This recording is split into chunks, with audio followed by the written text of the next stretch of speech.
Assalamualaikum warahmatullahi wabarakatuh. Selamat malam semuanya, salam sejahtera. Selamat datang kembali di podcast Latsar CPNS 2026. Di episode kali ini, kita akan membahas topik yang sangat krusial dan relevan dengan tantangan birokrasi saat ini, yaitu good practice versus bad practice dalam mewujudkan smart governance. Di kesempatan kali ini kita telah bersama narasumber yang luar biasa. Yang pertama ada Bapak Aksendro Maximilian SPD MPD PhD. Selamat malam Bapak. Selamat malam Ibu. Selanjutnya ada Ibu Soraida Sabella STMT. Selamat malam Ibu. Selamat malam Bu Diana. Terima kasih. Selanjutnya ada Ibu Afrida Nurwulan MSI. Selamat malam Ibu. Selamat malam Bu Diana. Baik, untuk memulai diskusi kita kali ini, yang pertama kita akan bertanya kepada Bapak Aksendro. Sebagai seorang dosen MIPA, apakah Bapak memiliki panutan dosen ASN yang bisa menjadi role model dalam bekerja sebagai dosen? Ya, terima kasih Ibu Diana. Ya, tentu saja saya memiliki seorang idola dosen ASN yang juga merupakan dosen dan pakar pendidikan bahasa Inggris. Nah, beliau adalah Bapak Dr. Gumawang Jati, dosen PNS senior di ITB dan juga Presiden ITEL. ITEL itu adalah Indonesia Technology Enhanced Language Learning. Nah, beliau sangat aktif dalam melaksanakan tridharma perguruan tinggi, termasuk mempublikasikan luaran penelitian serta menjadi narasumber di berbagai workshop tentang integrasi teknologi AI dalam pembelajaran untuk meningkatkan kualitas dan juga profesionalisme dosen.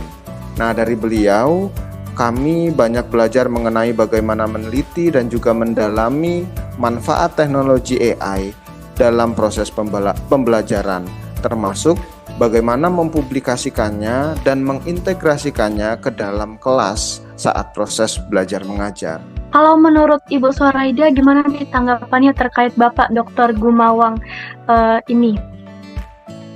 Ya, terima kasih ya. Ya, jadi Pak Gumawang ini sangat hebat ya. Dia menciptakan suatu ekosistem gitu, namanya ITEL ini. Jadi ITEL itu ekosistem yang pembelajaran itu berbasis teknologi. Jadi dia itu bukan alat, dia itu bukan aplikasi, tapi dia itu suatu bentuk yang membuat kita itu berpikir jika teknologi itu harus mendukung tujuan belajar. Jadi tidak asal pakai tanpa tahu eksistensinya itu seperti apa. Nah, sebenarnya ITEL ini bagus untuk kita perluas dan kita tularkan ke unit lain gitu ya. Karena sebenarnya dia ini sistemnya tuh dimulai dari kegiatan belajar di kelas. Nah, nanti apa yang ditemukan dosen saat mengajar, ya misalnya kayak metode atau hal teknologi tertentu gitu, terbarukan misalnya, yang sebenarnya baiknya itu tidak berhenti di kelas saja, tapi kita bagikan ke unit atau kelompok dosen lain. Nah, nanti di situ muncul diskusi atau kolaborasi lintas dosen. Nanti kita bisa kembangkan menjadi sebuah penelitian atau publikasi. Nah, dengan cara ini, jadi banyak benefit yang akan kita dapatkan sebagai seorang dosen. Mulai dari pemenuhan dari BKD misal, atau bahkan pengembangan karir dosen. Jadi kita bisa berjalan bersama dan saling mendukung, seperti itu. Luar biasa sekali ya Bapak Dr. Gumawang Jati ini yang telah menciptakan ITEL. Kemudian kalau menurut Ibu Wulan, bagaimana inisiatif Dr. Gumawang Jati dalam mendorong digitalisasi pembelajaran bahasa dapat dilihat sebagai praktik smart governance dalam perguruan tinggi? Silakan Bu. Baik, terima kasih atas kesempatannya Bu Diana ya. Jadi menurut saya inisiatif dari Dr. Gumawang Jati ini dalam mendorong digitalisasi pembelajaran bahasa ini dipandang sebagai salah satu praktik smart governance gitu ya.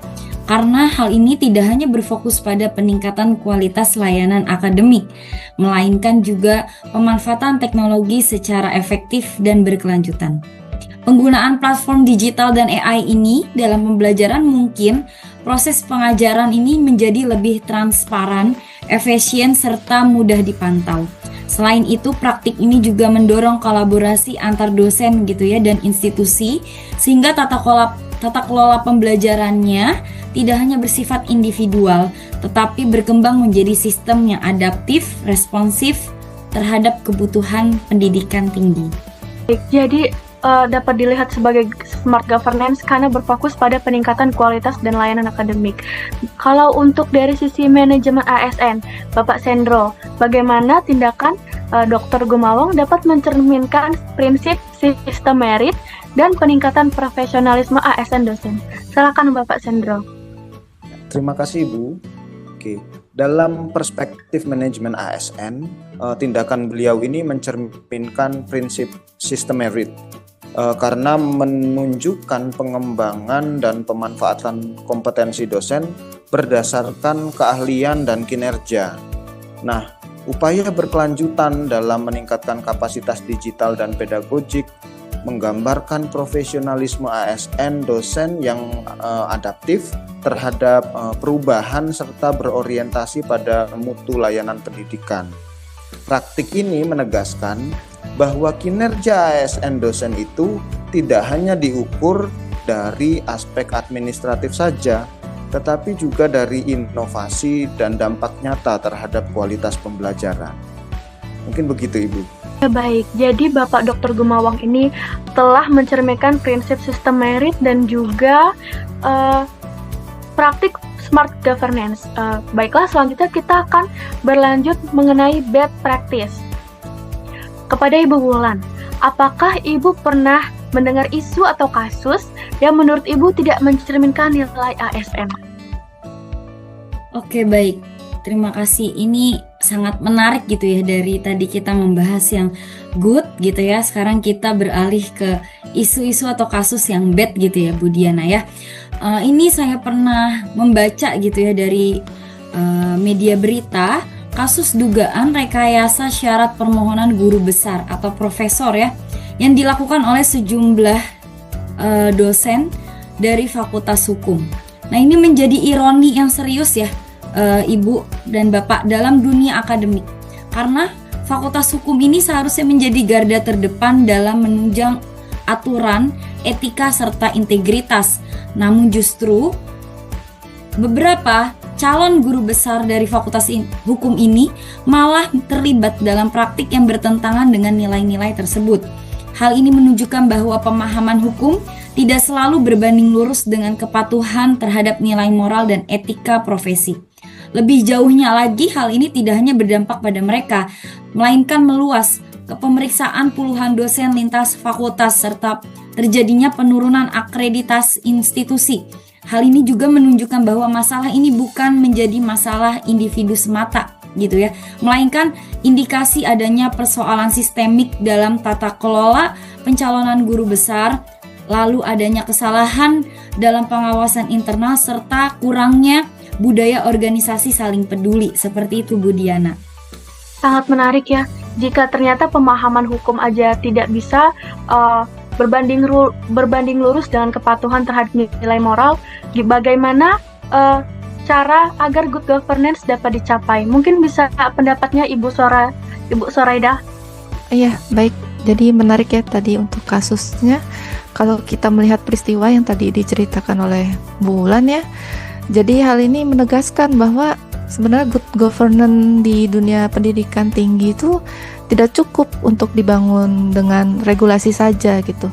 Tapi sebenarnya bisa kita perkuat oleh karakter individu kita tentang keteladanan dan keberanian dengan menjaga nilai berakhlak seperti core value kita gitu. Jadi terutama oleh mereka yang berada di posisi strategis ya, seperti itu. Oke, kita harus menjaga nilai berakhlak ya berarti.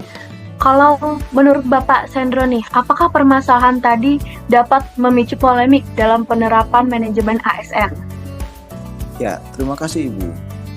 Tentu saja Bu, menurut saya kasus tersebut menunjukkan bahwa masalahnya itu bukan hanya pada individu, tetapi juga pada sistem Ibu.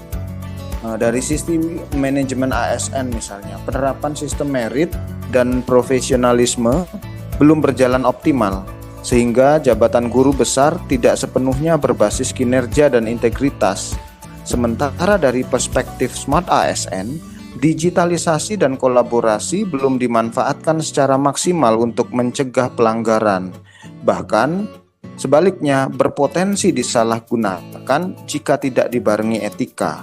Kasus ini menjadi pengingat pentingnya penguatan integritas, pengawasan, dan juga pemanfaatan teknologi yang bertanggung jawab. Mungkin seperti itu jawaban saya, Ibu. Terima kasih. Baik, terima kasih Bapak Aksendro. Kalau dari sisi penerapan Smart ASN, apakah ini bisa dapat memicu polemik ya? Mungkin bisa pendapatnya Ibu Soraida. Baik, terima kasih ya. Jadi kalau kita melihat dari sudut pandang Smart ASN ya, jadi kasus ini mencerminkan belum optimalnya digitalisasi dalam menjamin transparansi dan akuntabilitas. Nah, sistem digital yang ada belum mampu mencegah manipulasi data akademik dan belum menyediakan jejak audit yang kuat. Hal ini menunjukkan bahwa digitalisasi masih bersifat administratif, belum menjadi alat strategis pengendalian integritas. Nah, jadi dari aspek inovatif, belum terlihat adanya pengembangan mekanisme deteksi atau sistem penilaian akademis yang terintegrasi dan saling memverifikasi. Sementara itu, nilai kolaboratif justru disalahgunakan menjadi kolusi, di mana kerjasama antar ASN dimanfaatkan untuk melanggar aturan, bukan untuk memperkuat kualitas dan akuntabilitas dari sistem itu. Baik, untuk dari kasus tadi bisa kita katakan kasus tadi itu pasti bertentangan dengan nilai dasar ASN berakhlak, yaitu berorientasi pelayanan, akuntabel, kompeten, harmonis, loyal, adaptif, dan kolaboratif. Secara keseluruhan, kasus ini menunjukkan kegagalan serius dalam pengamalan nilai ASN. Baik Sobat ASN, diskusi ini menegaskan bahwa teknologi dan digitalisasi tidak akan bermakna tanpa etika dan integritas. Dan sistem yang baik tidak akan berjalan tanpa karakter ASN yang kuat. Oleh karena itu, penguatan nilai profesionalisme penerapan sistem merit yang konsisten, serta pengembangan Smart ASN yang berorientasi pada integritas harus menjadi komitmen bersama, agar ASN benar-benar menjadi penggerak perubahan dan penjaga kepercayaan publik.